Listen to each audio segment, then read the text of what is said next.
তোমার ভাবনায় কি কখনো এসেছে একজন ক্রিকেটার মাঠে দুর্দান্ত পারফর্ম করেও জাতীয় দল থেকে বাদ পড়ে যায় কেন?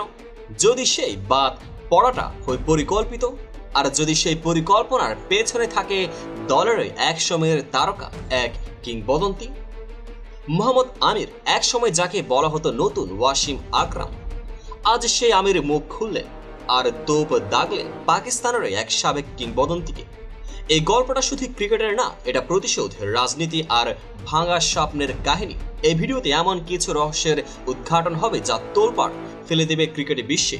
পাকিস্তান ক্রিকেটের এই কালো অধ্যায়ে যা জানলে অবাক হবে তোমরাও। দেখো শেষ পর্যন্তই কিভাবে একজন তারকার ক্যারিয়ার নিমিষে শেষ হতে পারে।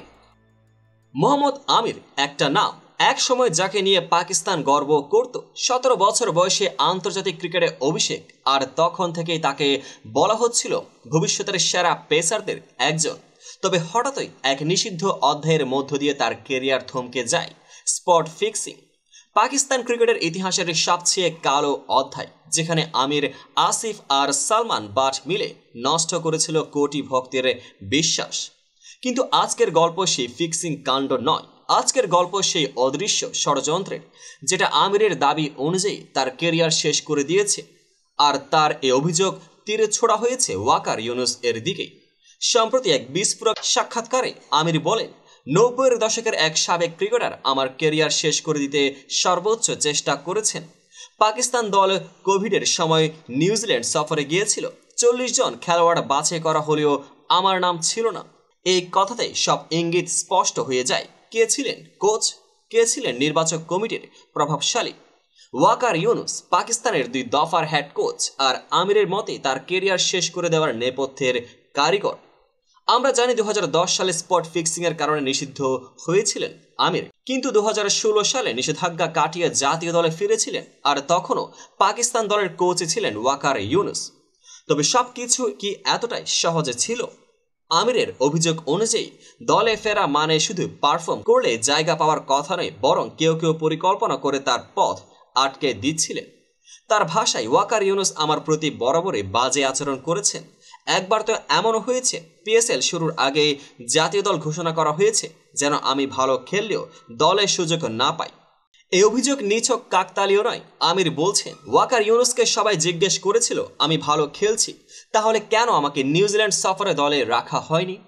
তখন তার উত্তর ছিল, আমরা ওকে পরিকল্পনায় রেখেছি, কিন্তু এখন ওকে একটু চাপে রাখতে হবে, পরে দেখা যাবে।